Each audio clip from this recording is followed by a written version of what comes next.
And our recording has begun. Welcome to today's webinar, Opportunities for NSF ATE Program Funding and MentorConnect Grant Writing Support. I'm your host, Mike Lasecki, here at the Maricopa Community Colleges. It's my privilege to work with our colleagues at MentorConnect and our presenters today. The system we're using is called Adobe Connect. Many of you have used it before. I've changed the slides to give you a brief introduction to the interface that we're going to be using.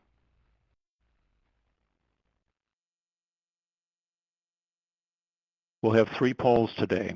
The polls that you see right now are organized up in the upper right of your screen, but when I launch those polls, they'll appear in the middle of the screen. Just simply click on the radial buttons to give your response to the poll. The participants column shows everyone that's logged in today. You might know people. In fact, you can click on their name and send them a private message if you wish. That's quite a reasonable thing to do. Remember, the moderators see all of the chats that go on. Speaking of chats, the chat box is in the lower right. We're going to be using that today quite a bit. I'd like to ask you right now to please type the name of your organization and how many people are in the room with you today. Just use that lower right window, the name of your organization and how many people are with you today. So we see people checking in from Cleveland Community College, from Southeast Community College, New Mexico State University. Excellent, excellent. A number of people have multiple persons in the room that sometimes watch this on a screen projected on the wall. That works pretty well.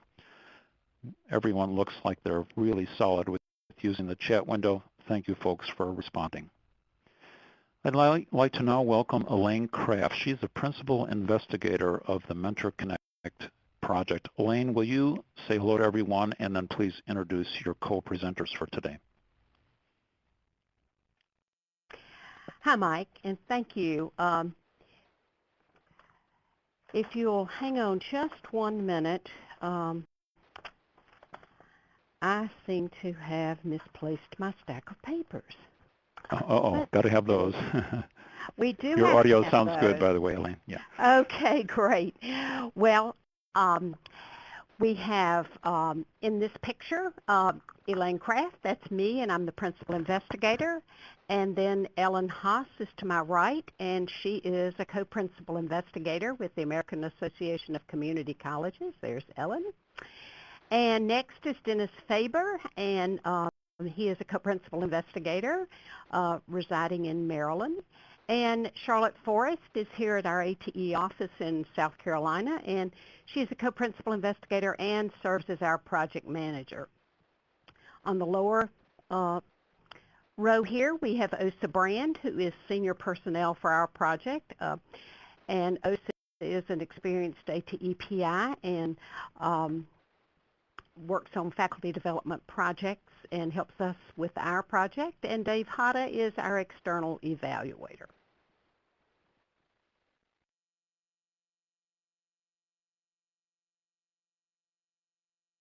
And next we're going to introduce Dave Campbell. Dave is a marine biologist. He works for the National Science Foundation now. He is a native of Newport, Rhode Island. He has been with NSF now since 2001. He is a program director, and he works in several programs at the National Science Foundation. He is in the Division of Research on Learning in Formal and Informal Settings, but he also works with the ATE program, which is really important. We're thrilled to have him working with our program. And Dave has joined us today to tell us more about the ATE program. The agenda for today is that we will first introduce the ATE program, and Dave Campbell will do that for us. And then the second part of the program is where we will talk with you about the MentorConnect opportunity for getting some grant writing support and mentoring help and technical assistance in order to prepare and submit a competitive proposal to the NSF ATE program and to get some assistance with conducting a good and effective project should you be funded.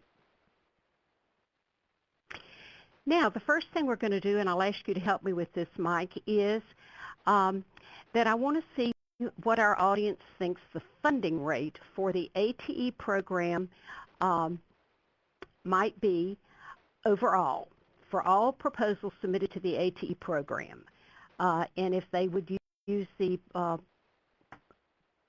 the opportunity to choose answers on the screen here. I think, Mike, you can run this poll for us.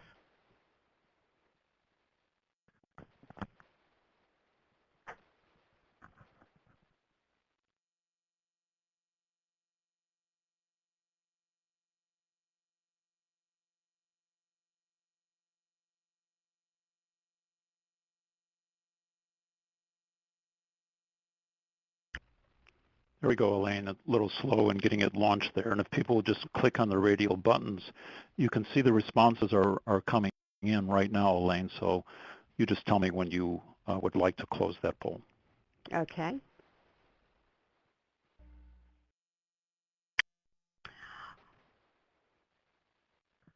Okay, so we have some people who think have chosen all the answers. That's interesting, and the most have selected 34%.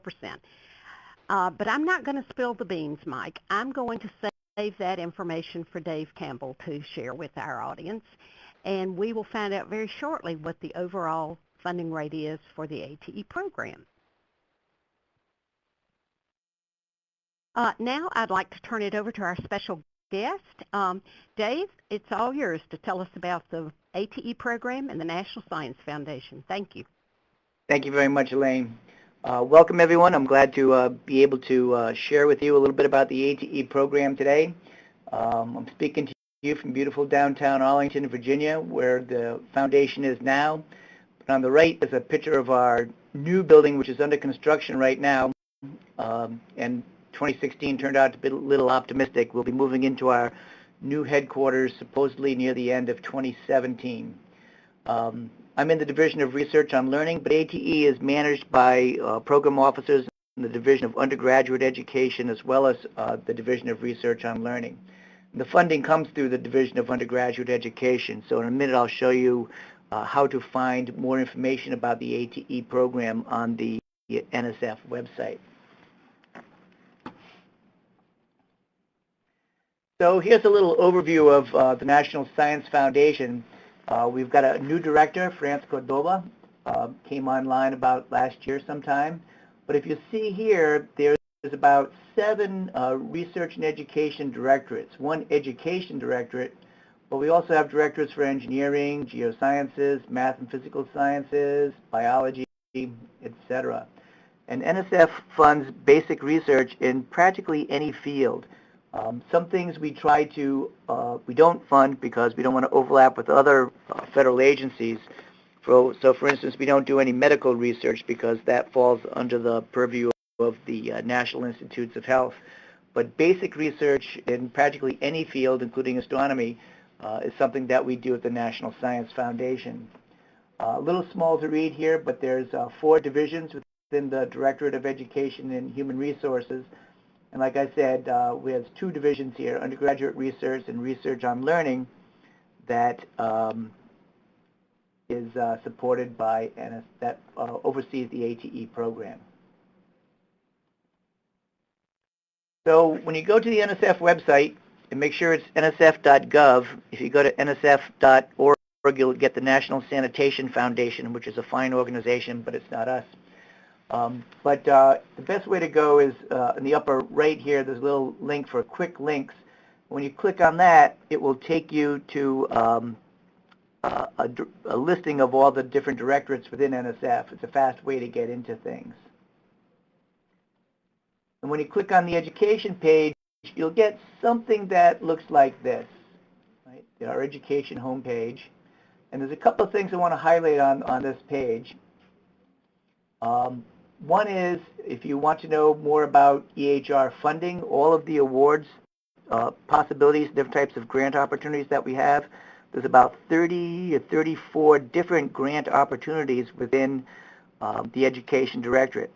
And we tend not to focus on discipline, but we tend to focus on target audience. So we've got programs for K-12 students, programs for the general public, programs for underrepresented students, programs for graduate students, et cetera, et cetera.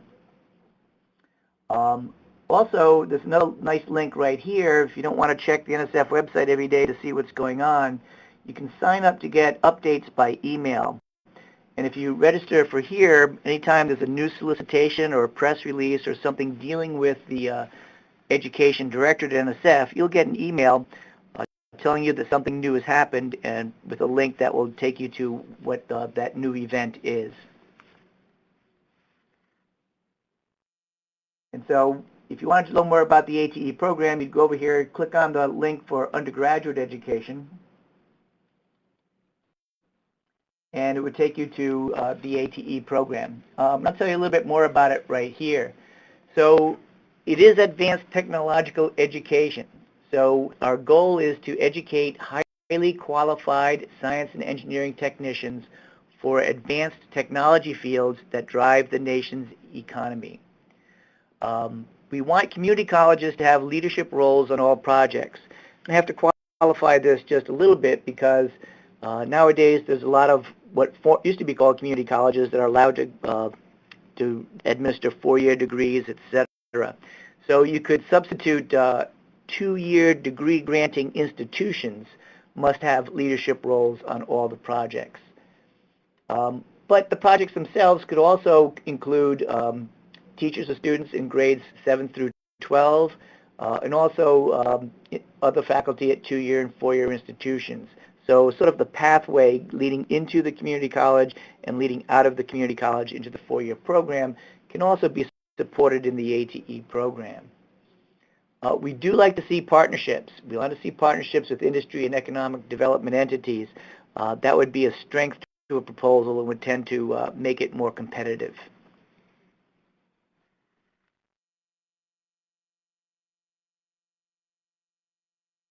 Here's the program budget.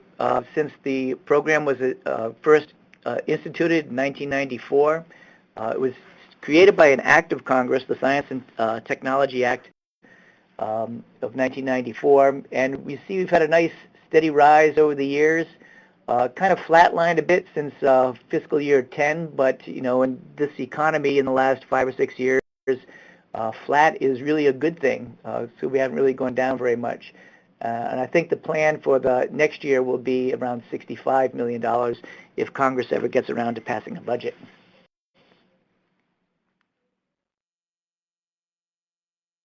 And we've made awards to every state in the union. Wyoming was a holdout for a long time, but now we've got some in Wyoming. My home state of Rhode Island still only has one in the last 20 years, so I'll have to see if I can do some more outreach back up there. But we try to fund community colleges all over the place.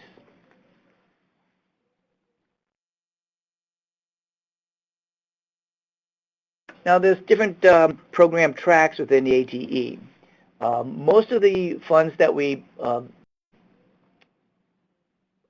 put out go to what we call ATE projects. So ATE projects can request up to $300,000 per year and up to 3 years of duration. And they can be in a variety of different areas. I would say the majority come in program development, implementation, and improvement. For instance, a large number of proposals come in where they want to start a new associate's degree program. Or you might have an existing associate's degree program that needs some overhaul or modernization. And then if you're not asking for much money, if you just want to do a few courses that you want to bring up to speed and get maybe a little bit of equipment to help you with some hands-on expertise, that would be appropriate as well. But you could also request funding for professional development for educators, mostly community college faculty, but you could include some high school faculty as well. You could develop new curriculum or new educational materials. You could develop programs that would help with teacher preparation, particularly in the fields of career and technology education. And then we have a special area called Small Grants for Institutions New to the ATE program. And small means that there's a maximum funding cap of $200,000 total, and you can have from 2 to 3 years to spend that money. So that's not $200,000 per year, that's $200,000 total. And we'd like to see new awardees come into this program. I'll tell you a little bit more about that in a minute. We also have coordination networks, which would be sort of a virtual connection, sort of a virtual center more or less, where we would try to help projects that have similar themes, like automotive technology, for instance, or biotechnology, et cetera, that would then link together, form new connections and new sort of collaborations. We also have large awards called centers. And these would be expected to provide either a national or a regional resource for community colleges around the nation. And then we also have support centers, which are no longer developing new materials necessarily, but would serve as a support role for other community colleges around the nation. Support centers funded for about $1.6 million total, and goes up to national centers, which are funded up to $4 million total, and they can range in duration from 3 to 5 years. We also have a track called Targeted Research on Technician Education, and this is where we want to do educational research to see what is the best way to teach community college students as they become technicians. We typically expect targeted research proposals to be a collaboration between a 2-year and a 4-year institution, where the community college can work with education researchers at 4-year institutions. And there's sort of 3 different levels within the targeted research. We have smaller planning grants, which are about $150,000, exploratory proposals, as well as full-scale proposals, and the full scales can go up to $800,000 total.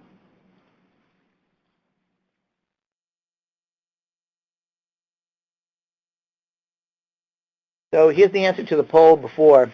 Overall in the ATE program, our success rate is about 20%. And like I said before, we've had flat funding for the last 5 or 6 years. However, that one track I was telling you about, the small grants for proposals for organizations new to the ATE program, that has a much higher success rate. We think about this as sort of priming our pump. We want to get institutions to get awards so they can have the experience administering award, and that would then build the capacity for that institution to apply for a full ATE award in the future. So the success rate of that particular track is a little bit higher. To be eligible, the institution can't have had an ATE award in the previous 10 years.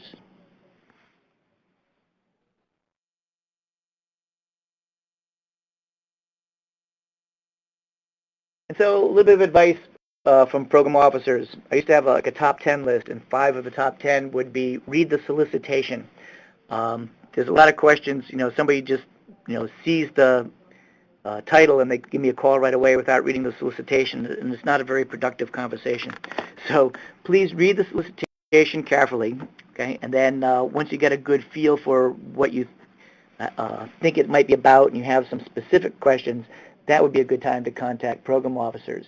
You want to try to choose the right program track to try to narrow down your options. If you're not quite clear, you can send an email to a program officer and we can try to give you some guidance, or MentorConnect can give you some guidance. And we think you should start early. Now, proposals are coming due next month. I think it's October 8th, so it might be a little bit too late, but usually the earlier you start, the better off you will be. And there's lots of ways to get help and to avoid errors. You can contact the program officers. You can contact the folks here at MentorConnect. You can also look at other previous awardees, project PIs or center PIs, that can give you some useful advice as well. We ask you to be alert for changes. We put out a new solicitation in 2014. That's good for another year or so now, but in 2017 we'll be having a new solicitation that's out. So if you sign up for that email alert, you'll be getting a notice if any time that EHR offers a new solicitation.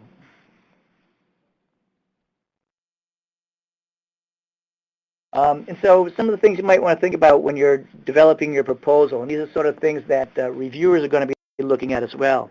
Keep in mind that NSF program officers aren't the ultimate or the only reviewers of this proposal. All proposals are reviewed by anywhere from 4 to 6 other external experts. We bring in community college faculty from around the country here to NSF to review the proposals. So the proposals will be reviewed by your peers. And so what you want to be able to convince the reviewers is that you have a problem and you can clearly express the problem that you want to solve. You want to describe how you're going to respond to that problem, what's your action plan. You want to convince reviewers that your team has the right credentials to do the work. And you also want to collect evidence to know whether or not you have been successful. So you want to have an effective evaluation plan. And then, we want you to share it. We don't want a project to live and die at a single institution. So if you do have a successful project, you're developing a new curriculum or some other educational resource or a new professional development plan for teachers, we want you to get the word out there to help other members of the community. So your successful proposal should have a good dissemination plan as well.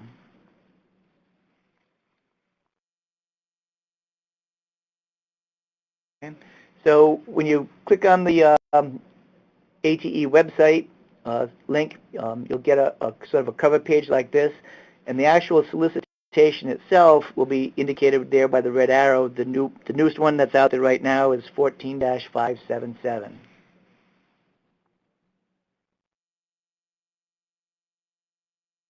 Okay, and I've seen a few questions coming in on the chat thing, so I'm going to pause now and take some questions. So Mike, you want me to just read these off, or? Well, I could do that, Dave. So okay. There is a couple of ones. You mentioned there's these various strands, project and centers. Do you have to have a project before you can be a center? You don't have to. Looking back at the history of centers, most of the centers have had projects before they became centers. So it's not a requirement in the solicitation, but you would have to convince the reviewers that you have an existing program at your campus that has been successful and you're ready to jump right up into being a center. Let's say you don't have an associate's degree program in a certain field at your institution, and then you want to jump right into a center, reviewers are going to say, they have to, walk before they can leap. So that's something to be considered. Makes sense. Here's another one. How many PIs are allowed for the small ATE grants? You might want to address the number of PIs and co-PIs that are allowed on these things. Yep.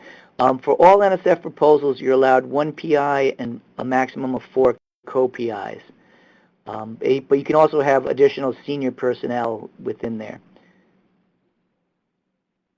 Okay, good. That makes sense. Here's one. It relates to, you can see the question there, Dave. It says, can you get a list of peer reviewers as you can with NIH study sections? I think I know the answer to that one, but what is the answer? We do not disclose the identities of the peer reviewers. However, when you submit the proposal, you have the opportunity to suggest to us individuals that you think might be good peer reviewers. Sure, that makes sense. Here's one, and it's actually a very common question. What is a PI? And Dave, besides, it isn't just the acronym, but what would you say are the important qualities or qualifications that the PI should have to make the proposal sing? Yeah, PI, we're in the government, so we talk jargon all the time. PI stands for Principal Investigator. The Principal Investigator should be the individual that is the leader of the entire project. This is the person like where the buck stops here, more or less. So they have to be able to play the leadership role and be able to jump in at any time and resolve any sort of crisis that comes up. May not necessarily be the person that's spending the most time on the project. Many of the projects, the PI may be only committed 1 or 2 months per year, but they might hire a project manager in the senior personnel that might be working on the project 6 months a year or even up to a full-time position. And the same thing with co-PIs. The co-PIs should be people that are able to jump into the leadership role in the case that the PI, is not able to do so at any time. Now, one question came in, could a co-PI be an adjunct? I don't think there's any prescription against that. It's just that they need to be qualified, right? That's true. You need to be qualified. Some people also ask me, do you have to have a PhD? And not necessarily, as long as the person has the expertise. You'll submit a 2-page biosketch with the proposal that's it doesn't count against your 15-page narrative. And reviewers will look at that to see if the person has the qualifications to do so. Now, sometimes you got to think about the reviewers. If they think they're concerned about the project being institutionalized, they might be concerned that if the adjunct professor is the PI, as soon as the award's over, then the whole award will just go away. So you want to think about what other reviewers would think. What would it be like at your own campus if you had an adjunct running a large project, and if the government is funding it, they want some concern, some confidence that the fact that the project will continue after the award ends. Sure. As long as, Dave, as we're on the PI topic, and I won't take these questions forever, I know some of our colleagues will be able to respond to them in the chat window, but can a college administrator be a PI? Let's suppose you've got a dean. Will that make your proposal look really good if you have a dean as PI? Only if the dean has the content expertise to handle the thing. So if you've got a proposal coming in on geospatial technologies, let's say, and then the dean has a degree in business administration, it probably would go against you. I bet you it would, right. There's a lot of detailed questions there, Dave, and I think we'll have an opportunity as we come back into the question periods later, to address them. Thanks for those responses. Why don't we go ahead into the next slide? Why don't you go ahead from there? All right. Thanks so much, Dave. Our audience today may be wondering why MentorConnect. Why do we have this project, and why has the ATE program funded this project? To date, too few technical and community colleges have benefited from NSF funding. And even though we saw on that map that awards have been made, in every state in the union, we still have not reached nearly all of the community colleges. And it is getting increasingly more challenging to win a grant award. Requirements are constantly changing, and competition is stiff. Feedback that was once available through the NSF ATE preliminary proposal process has been discontinued. So while the nation desperately needs highly skilled technicians in advanced technology fields, it has gotten progressively harder to get grant funding to add, grow, or improve technician education programs.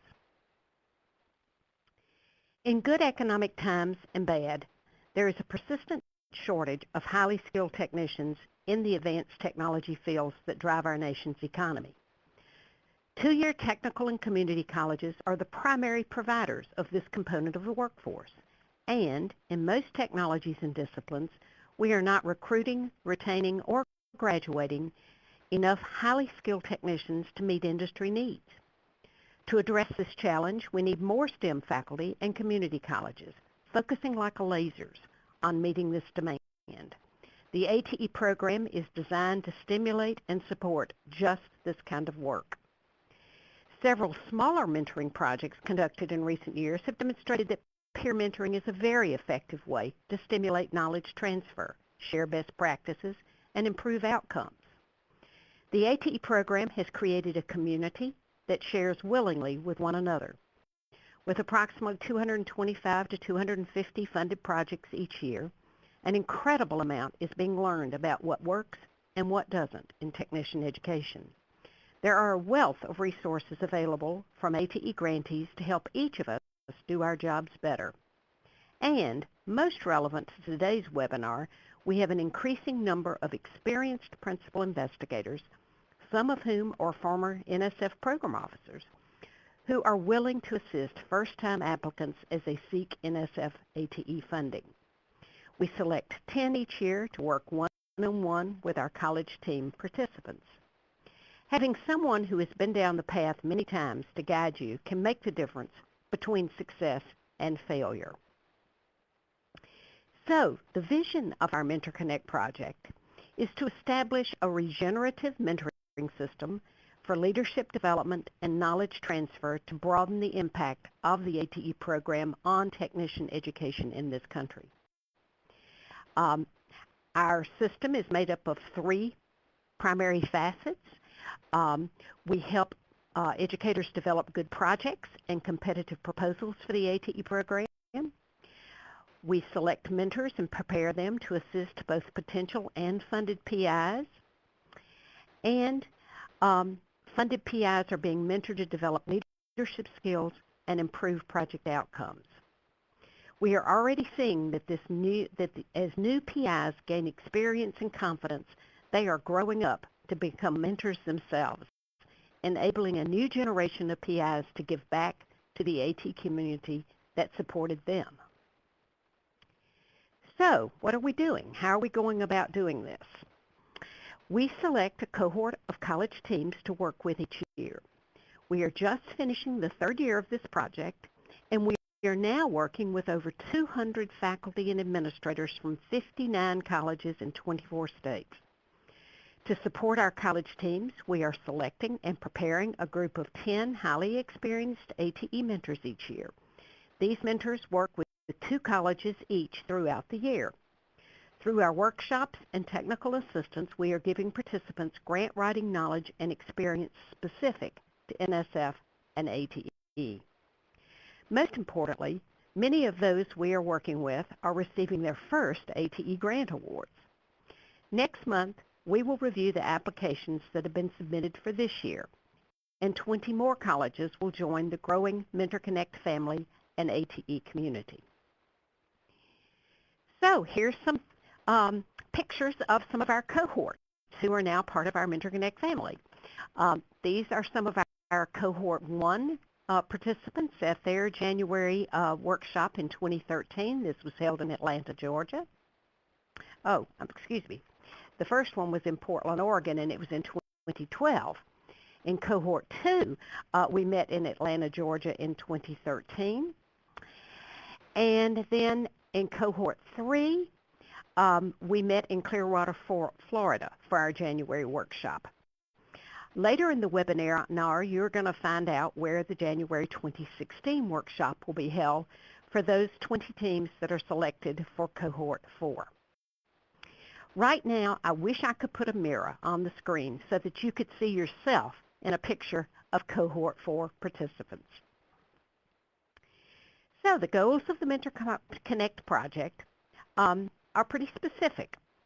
We're going to use, and we are using, outreach and mentoring to increase the number and diversity of those applying for grants, to increase the quality of proposals being submitted, and to strengthen leadership skills of funded PIs. All of these activities are working together to create a new generation of ATE leaders. Our current focus, and this is kind of getting down to the nitty-gritty of what we can do for you now.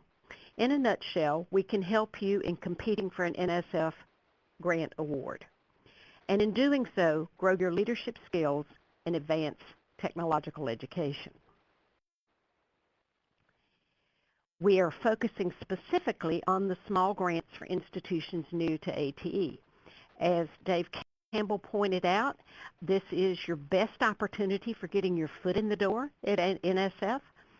Your chances of being funded are the greatest. It helps you get started with your first NSF award, handling a scope of work that may not sink your ship the way a larger project might. There is a lot of work to do in these projects, and it's good to start small, develop a good solid foundation, and then move on to something bigger from there. We are helping those who are new to ATE through the proposal development, submission, and funding process. And there's more to come. Now I'm going to turn it over to my colleague and co-PI, Ellen Haas, and she'll tell you a little bit about eligibility for this program. Ellen? Thank you, Elaine. Yes, so who is eligible for MentorConnect? And I noticed there were a couple questions in the chat box on this as well, so I'll address that. So MentorConnect invites applications from 2-year technical and community colleges that have never received NSF ATE funding, or those that have not had an ATE award in the past 10 years. So if you've had NSF funding, say through STEM or another program, but not ATE, you are still eligible. So this pertains to having an NSF ATE grant in the last 10 years. There was also a question about if you were a partner, you received some funds through an ATE project, but you were not the principal institution or the fiscal agent. Are you eligible? And the answer there is yes. If your institution was not the primary applicant or the fiscal agent for the award, you are still eligible to come in on those new to ATE track as well.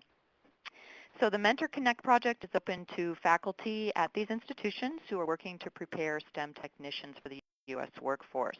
And as Elaine mentioned, we're seeking STEM faculty that could benefit from improved leadership skills and those who would like assistance in preparing a competitive grant proposal for NSF's ATE program.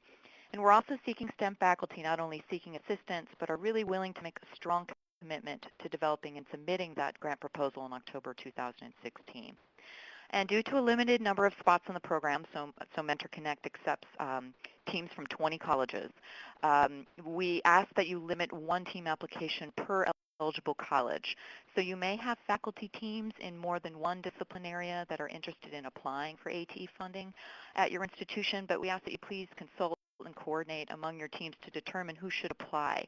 So while your college is welcome to submit more than one grant to NSF for those new to the ATE program, you should be aware that those teams would actually be in competition with one another, as well as the pool of other applicants for ATE funding. So you do want to consider which team could benefit most from the mentoring and proposal assistance opportunity offered by MentorConnect before applying. And as a strong emphasis, we are particularly encouraging applications from rural colleges and faculty teams from populations that are underrepresented in STEM areas. So that's a target focus of MentorConnect as well. Okay, I'd like to provide an overview of some of the assistance offered through this program. STEM faculty teams selected for MentorConnect receive access to technical assistance webinars, a grant proposal development workshop with travel support, which would occur in January 2016, a leadership development workshop, and an opportunity to attend the High Tech Conference, which is a STEM professional development conference put on by the ATE centers and a wonderful networking opportunity, and that's held in July 2016, and direct mentoring assistance through an assigned mentor. So to break that down a little bit more for you, teams of 2 STEM faculty from 20 selected colleges will receive MentorConnect support to develop ATE proposals for the October 2016 submission, and that support includes the following benefits.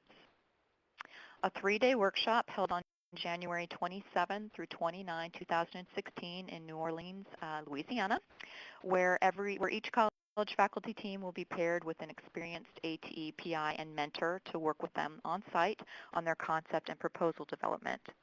Mentors will also work with their colleges for approximately 36 hours of consulting time following the workshop up until the October 2016 ATE proposal submission. And the mentor team consists of experienced ATE PIs who have written and managed multiple ATE awards and have significant STEM background and skill sets. And a little bit more on the mentor team will follow later in this webinar. And you'll discuss with your mentors on site at the January workshop the best course for follow-up and communication, be it scheduling monthly phone calls or email correspondence to help each team meet their deliverables throughout the proposal development process. And in addition to working with a mentor, STEM faculty teams will have access to technical assistance webinars that are designed to assist with your grant proposal development. So we offer webinars on completing forms in NSF's FastLane, on developing budget and budget justifications, and on evaluation. Those will be offered in 2016, and Dennis will provide some more detailed information on that a little later as well. And as I mentioned, MentorConnect will reconvene the 20 college faculty teams for a leadership development workshop and some more face-to-face time with their mentors, and the opportunity to attend the High Tech Conference, which will be held this year in Pittsburgh, Pennsylvania, July 25 through 28, and next year, 2016. And STEM faculty teams will also have access to other resources offered through MentorConnect, such as sample proposals, help desk support, and frequently asked questions that address basic questions and needs in grant preparation. So I'd like to talk specifically about the January 2016 workshop, and this is the main event for the cohort and the first opportunity for the colleges to interact with their mentors. As referenced earlier, the workshop is being held over these dates in New Orleans, just ahead of Mardi Gras, if you plan on staying. And as part of MentorConnect, a 2-member team from the college is required to attend this workshop. And there's no registration fee for the STEM faculty team. And in addition, MentorConnect offers some travel support. We provide each participating college up to $2,400 in travel support for this faculty team of 2 to attend the January workshop. So STEM faculty teams also get personal time to work face-to-face with their assigned mentors at the workshop, as well as have the benefit of networking with the full cohort of potential grantees and the full cohort of the experienced mentor team. The workshop content, which Dennis will elaborate on momentarily, includes grant writing skills and tips for being competitive in an NSF ATE program. And all of the MentorConnect Workshop and technical assistance offerings are designed to help build leadership skills among STEM faculty through developing proposals and learning what is entailed in becoming an ATE grantee and a principal investigator.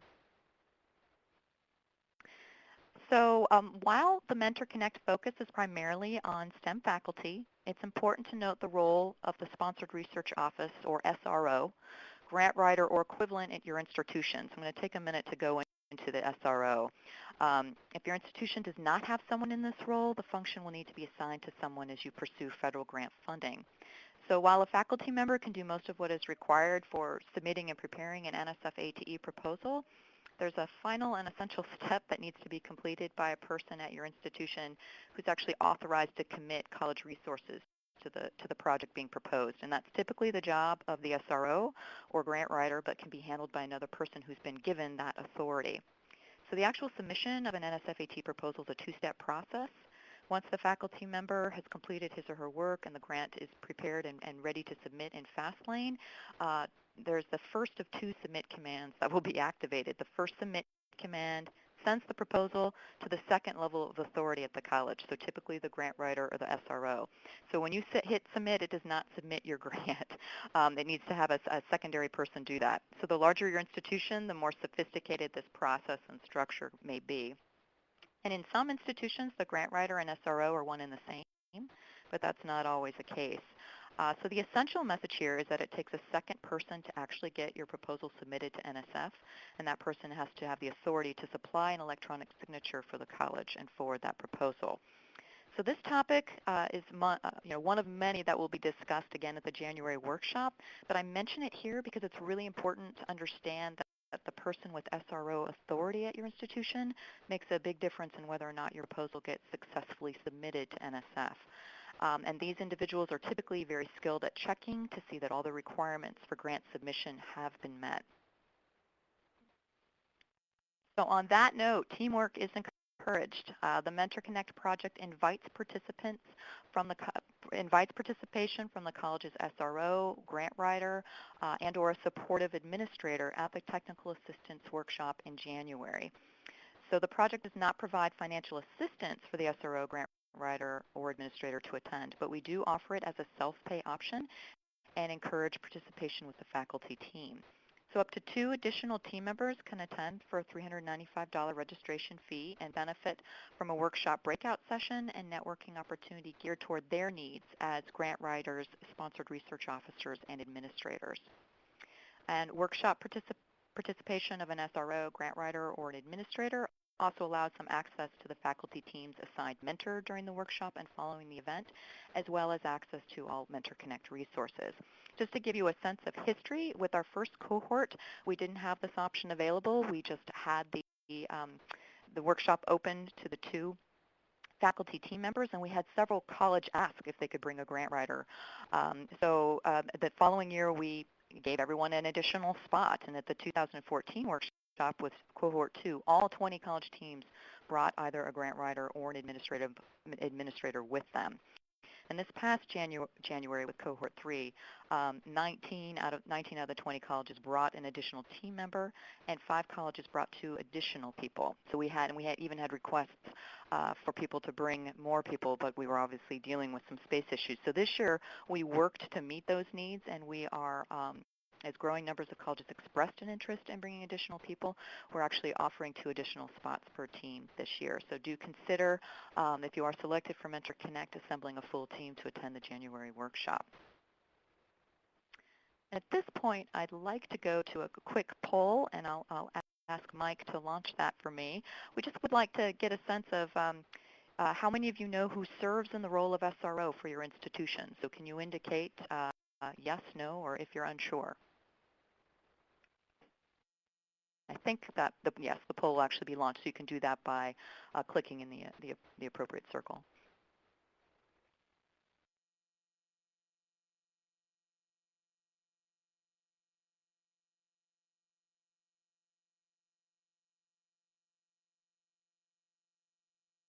Okay, thank you. So it looks like the majority of you do know, and we have a few maybes and a few no's. And so you certainly have time to go back and determine or have your college assign responsibility to an SRO at your institution. So great, I'll ask Mike to remove the poll. And now I'd like to turn the presentation over to Dennis to give you some more information on the mentor's role in MentorConnect. Hello, everyone.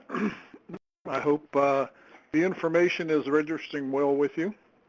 I'm going to drill down a little bit and talk about the role of the mentor and just reiterate some of the pieces that you heard in some overview earlier.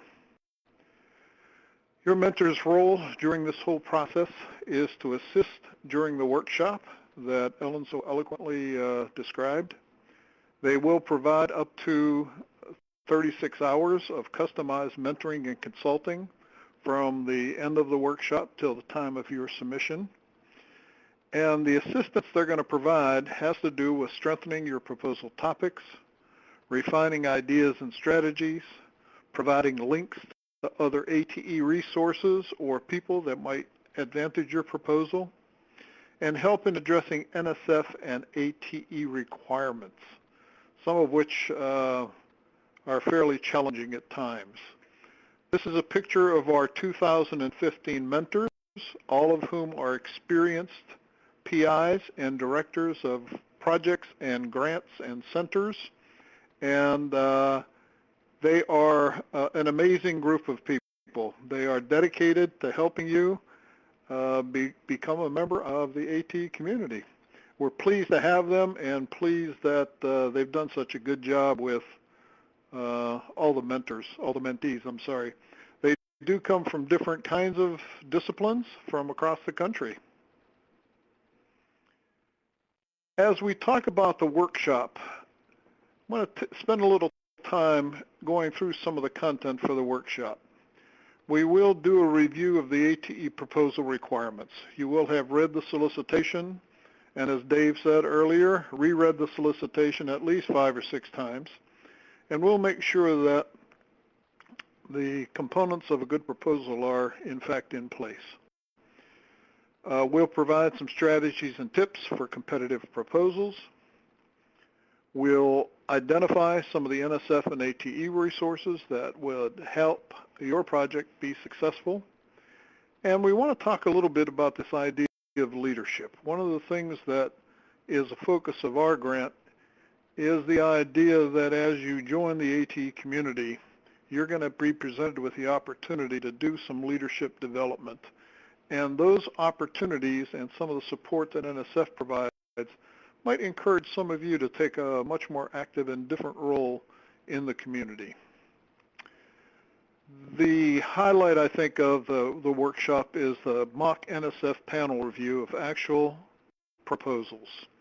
We will have the folks that are attending the workshop break down into panels so that you can experience what a typical panel review process might look like. You'll be working on actual NSF AT proposals from previous cohorts so that you'll see some good ones and some not so good ones and be able to make your determination about how to improve yours as a result of that. We will have a grant writer breakout session and specifically address some of the issues and concerns and needs that the grant writers have that may be different from the faculty experts that are building the proposal.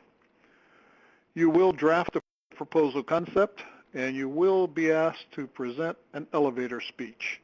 That's been one of the fun parts of the whole experience of having folks in a very quick 3-minute burst describe the essence of their concept and proposal. We'll also talk with you about the timeline for proposal completion. As Dave mentioned earlier, proposal is due in October. If you haven't already started one, you'd be silly to almost to begin to try, I think, at this point. We will give you some sense of what milestones need to be hit at what points in the development process so that you don't get bound up in terms of time as the proposal deadline's near. The other help that we're providing is the technical assistance webinars. Those will occur in the spring, and they'll be spread out in the spring, covering things like how to complete the gazillion forms that NSF wants you to complete. We'll specifically address the idea of evaluation for small projects. Evaluation and impact and showing evidence of both has been an increasingly strong emphasis from the ATE program. And the better you can describe how you're going to provide the evidence of your success and impact will better get your proposal in the mix for an award. We'll also go over in detail how to prepare the budgets and the budget justifications for the NSF budgeting process. The other MentorConnect resource that we provide is a help desk for folks who have specific questions or issues at their college that need to be addressed. We will identify the right person to answer those questions for you and put you in touch with that person so you can get those answers. We also have an increasingly large number of online resources that you can dig into on your own. There are a lot of frequently asked question kinds of information. There's a lot of guidance sheets and checklists and those kinds of things that will help you as you go through that whole proposal development process. So somebody had a question about, well, how do we go about applying? And the application is now available right now. It is available at our website, www.mentorconnect.org, and I would encourage you to get that done. You'll need to take a self-assessment that is included with the application. We expect you to submit one team application per college, as Ellen described. Multiple applications do nothing but compete against one another. So that team application is due October 9th. That includes a faculty profile and statement of interest from the 2 key faculty members that are going to attend the workshop. We need a statement of the proposal focus, the grant writer, SRO or administrator profile, particularly if that person is coming to the workshop. We'd like to know who they are and what background they bring. And there is an affidavit signed by your top administrator that says, yes, in fact, we will support these faculty members as they go forward with this proposal development process. So the next question that naturally arises is, well, how are we selected? As folks have mentioned before, we select 20 colleges for each cohort. Each applicant becomes available for MentorConnect help. Whether you get into the cohort or not, we have some services that will help you if you don't make it into that group of 20. We will notify you on November the 6th, 2015, whether you're in the cohort. And if you are not included in the cohort or not accepted, we'll give you some options for one-on-one consultation, invitations to the technical assistance webinars, and access to any of the online resources that you'll find helpful. So we have another poll.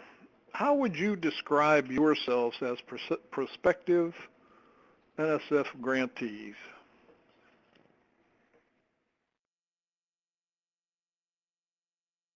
Oh, Dennis, I'm sorry, I launched the wrong poll. Hold on just a second. You think I would be able to do this here? Sorry, Dennis, just 1 second, okay. That's okay. They need time to think about it anyway. Oh, yeah. Yeah, we still have the All right, funding hold on. right up there. Yeah, we're going to get it. Just a second here. There we go. Okay, thank you, Dennis. Go ahead, folks, and respond. Thank you.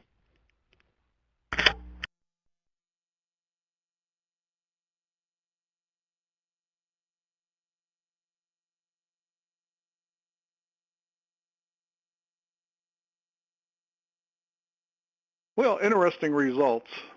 I'm glad to see that everyone is not clueless, although some are willing to kind of admit that. It's amazing how long this program has been in existence and how little information is out there on it. We're also pleased to see that there are some of you that are knowledgeable and confident in your abilities to become an NSF grantee. We like that kind of confidence as well. Mike, thanks. You can end the poll now.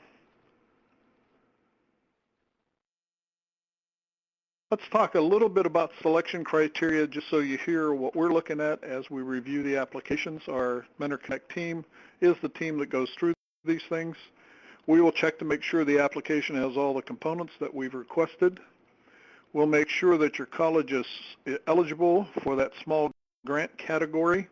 And again, you heard some explanations of what that means in NSF's world. We'll make sure that the idea sounds good and that it has a technician education focus. We'll make sure that we see a STEM faculty team that is highly interested. And again, I'll reiterate that point about faculty are not required to have a doctoral degree. Some faculty, particularly technical faculty who may not have any degrees or only have an associate degree, might raise some questions on a review panel, but I think the support that you provide for that person's inclusion in the materials that you submit will satisfy most reviewers. We're looking at geographic diversity of institution. That's one of our charges from the NSF program, is to get more folks involved from different parts of the country that may not have taken advantage of this opportunity before. And we're also looking for some demographic diversity of faculty and team members and the students that you serve, as a matter of fact. So we're trying to make sure that we begin to bring in the kinds of geographic and demographic diversity that NSF is looking for. And we had some questions earlier about results to date. Let me mention a few things to you about that. I won't read this whole thing, but just highlight a couple of things. As you've noted, or as we've noted, the application hit rate is somewhere around that average of 66%. 90% of folks in the first two cohorts have tended to submit or have submitted proposals. The couple that did so because of some unique circumstances that arose at their institution that interfered with their ability to get a proposal in. Change of administrators, issues at the state level, that combined degree programs that they may have been working on, and similar kinds of activities. We have brought in 24 new states since the start of the program, and the funding rate for those who have successfully submitted a proposal is at that mark that you see in the final row of data. 10 of the 18, which is 56%, got funded in the first cohort.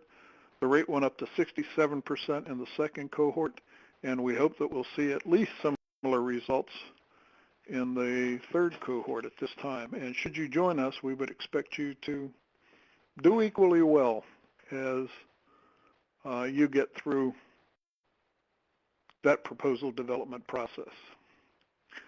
So some of you may be considering whether this is the right time to get involved, and you'll need to make that decision about whether this is the right time, or maybe there are some options for you a little bit later on. If you decide not to apply to MentorConnect at this time, keep us in mind for the next cohort at pretty much the same time next year. You might use this time this year to address any obstacles that may interfere with your active participations coming year. And if you're not sure about whether or not you should or should not jump in, call one of our folks at the MentorConnect offices, and we'll be happy to talk with you about the pros and cons of doing it now versus later. For those who might be thinking about something other than a small grant, or who have decided that maybe they're not eligible as a small grantee, we do offer other assistance and other support for new grantees. We will not forget you once you get an award letter. We are providing various types of support for new awardees as they navigate the NSF ATE award finalization process and actually start implementing their grant. We're also building additional forms of support for all new grantees in areas critical to the success of their project.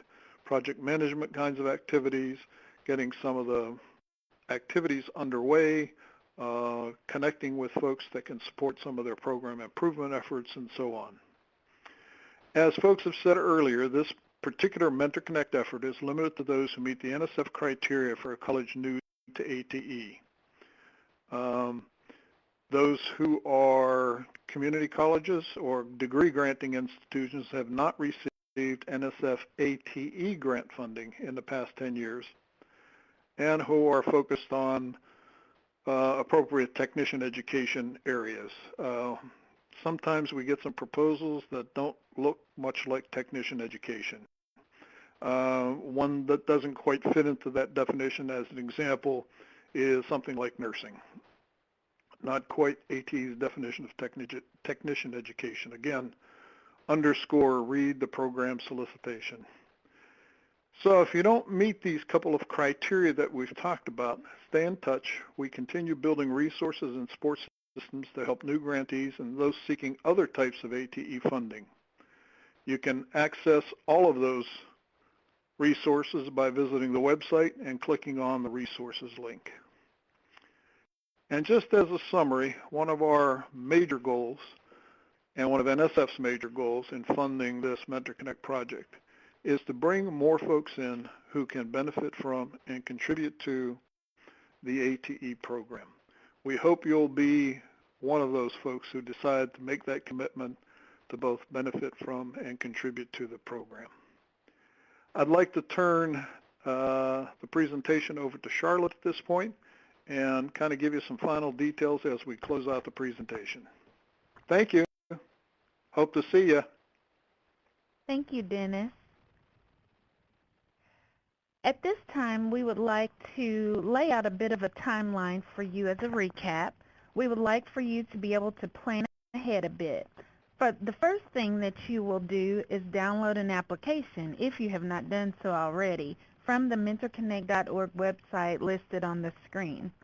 As you've heard throughout the presentation, we encourage you to build your teams early. October 9th is the last day to submit applications for one-on-one mentoring. By November 6th, each team will be notified of acceptance into the mentoring program. All notifications will be sent by email, so please keep your eyes peeled. Notifications for all those who are accepted into the MentorConnect mentorship will consist of forms needed to solidify your spot for the mandatory workshop in January. Correspondence includes an official letter of notification, workshop registration, travel reimbursement procedures and forms, hotel reservation links, and, your workshop homework. The workshop will be held, as you've heard earlier in the webinar, at Hotel Monteleone in New Orleans, Louisiana, January 27th through the 29th. This workshop is required and mandatory for anyone in all teams who are accepted for one-on-one mentoring. Following the workshop in January, there will be a series of live webinar broadcasts that provide technical assistance to those pursuing grant funding assistance opportunities. We now have a date for all webinars, so please watch for registration details and watch for registration to be opening soon. Please stay connected with MentorConnect. I cannot emphasize that enough. No matter where you are in the process of becoming an NSF ATE grantee, we are here to help.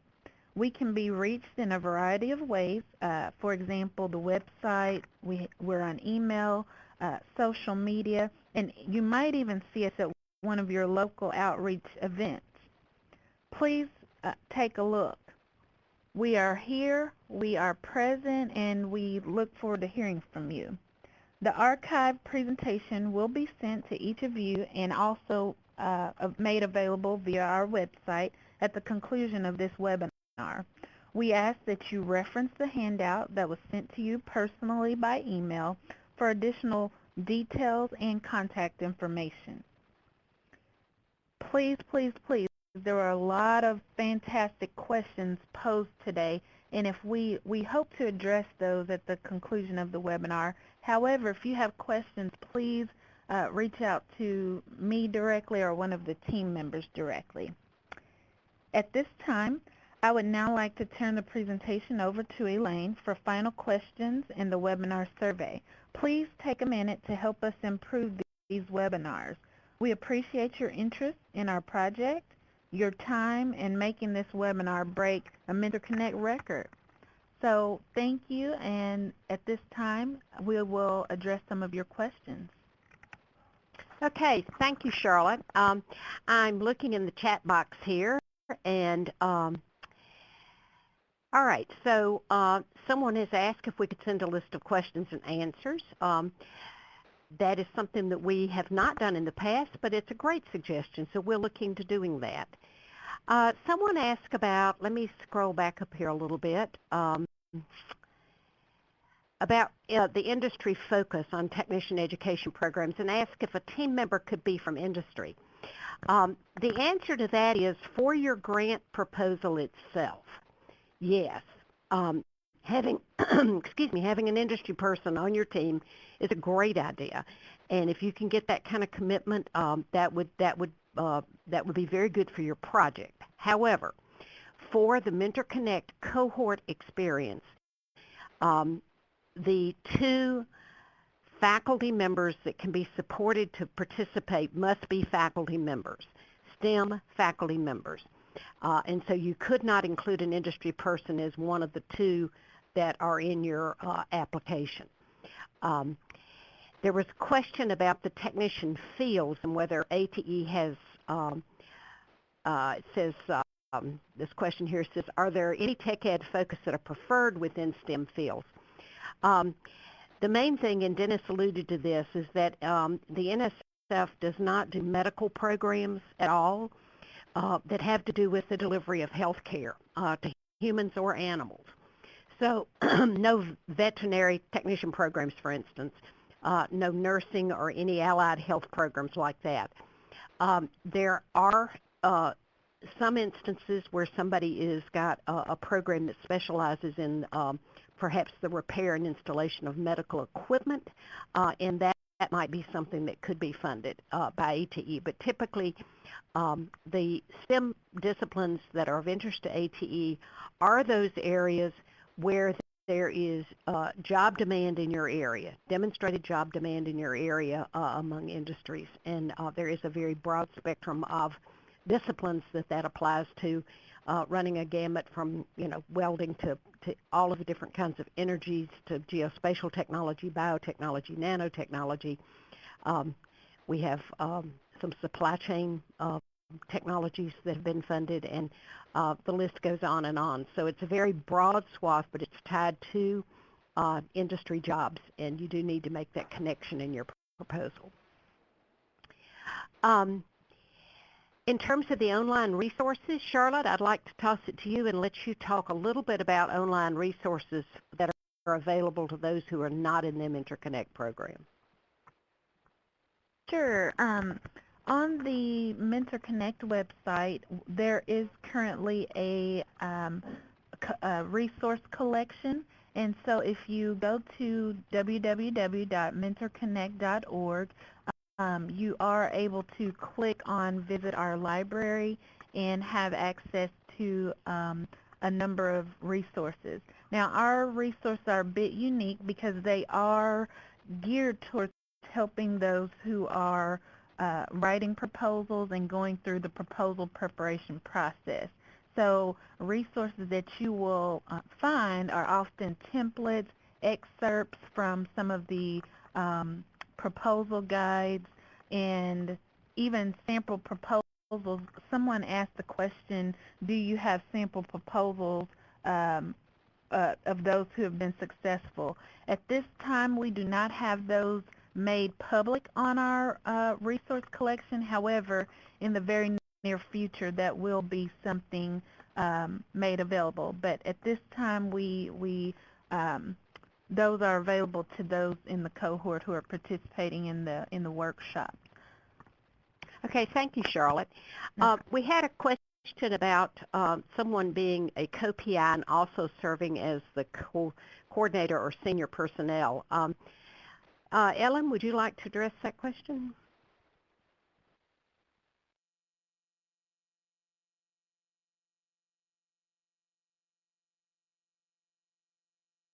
Oh, Ellen lost audio. Okay. Dave is still online. Oh, is he? Yeah, I'm here. What's the question again, please? Oh, perfect. We had a question if someone who was a co-PI could also serve as the coordinator or senior personnel on a project. Yeah, I think so. You just can't be paid more than once. But yeah, the co-PI's responsibility can be to serve as the coordinator of the senior personnel. Yeah. Thank you. We have another question that asks if a faculty team member could be adjunct or part-time. The answer to that is yes. We have accepted teams that were made up of a full-time person and a part-time person. Our concern, well, let me back up a little bit. The reason we say 2 STEM faculty members is because we are trying to build capacity at your college. And therefore, we want 2 individuals who could serve as principal investigators for NSF projects. There are some real challenges to having an adjunct faculty member as a principal investigator on a project, primarily because of the college rules and regulations regarding what adjunct faculty have the authority to do. For instance, initiate purchase requisitions and do some of the things that principal investigators have to do fairly regularly in to conduct their projects.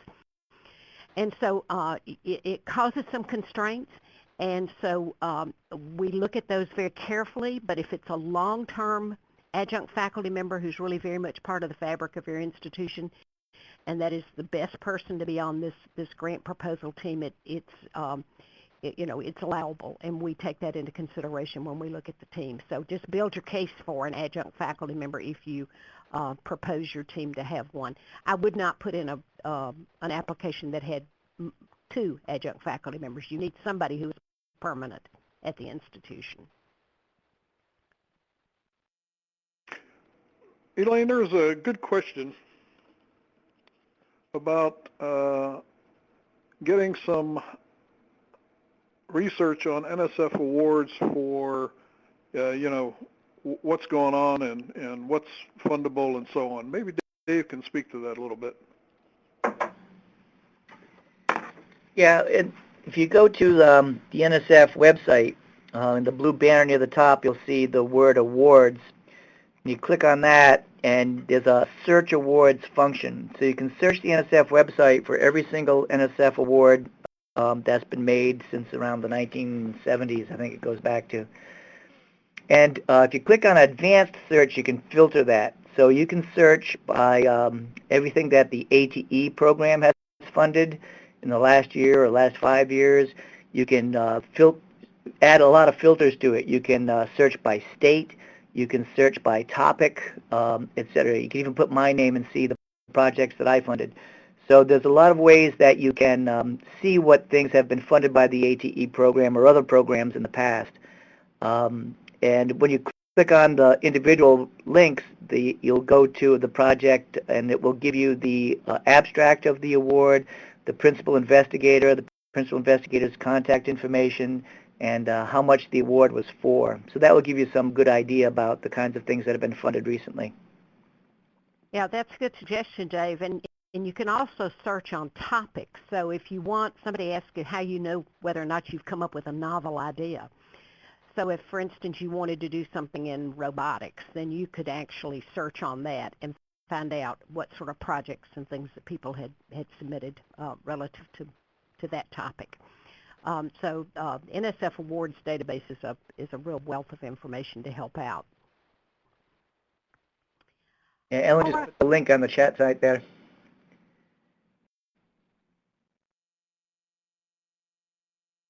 Yeah, we've got the URL there in the chat box for anybody who hasn't found it yet.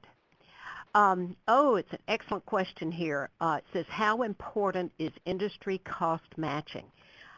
This is a very important point.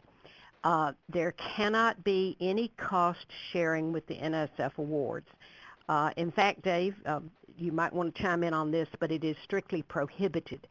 So there is no cost matching that is required, and in fact, you are prohibited from including that in your proposal. Is that correct?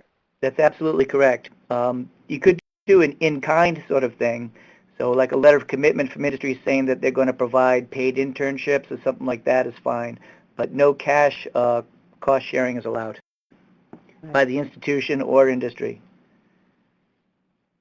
So this Elaine, is a really good thing for community colleges, because that was always a little bit of a sticking point that we didn't, we couldn't always come up with the matching funds that were required for certain kinds of grants. Yes, Dennis? I've noticed a couple comments about partnerships of various kinds with community colleges or with industry or whatever.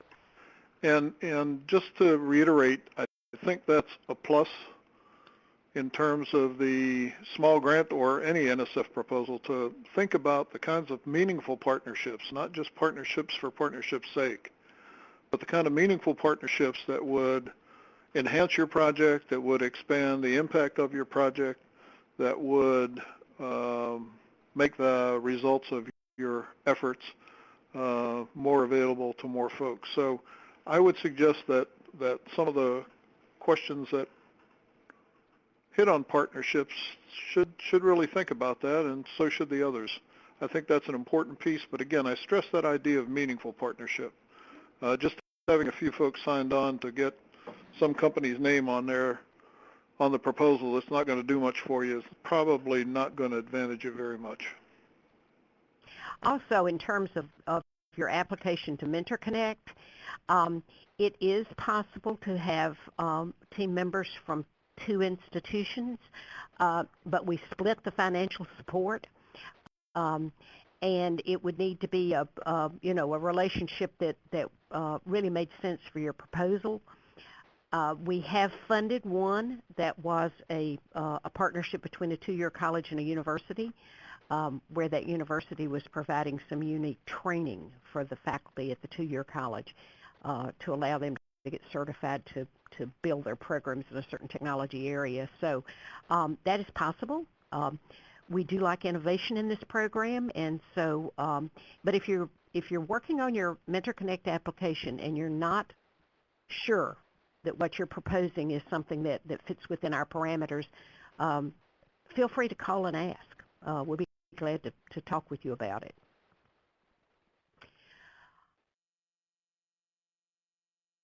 Okay, well, I think I'll ask our Maytech support group at this time to launch a very short survey. It helps us improve our webinars, to hear back from you and get some feedback, to know whether we've met our objectives. And again, evaluation is as important for us as it is for you and your projects, and so we really appreciate your help in closing this webinar out with this short survey.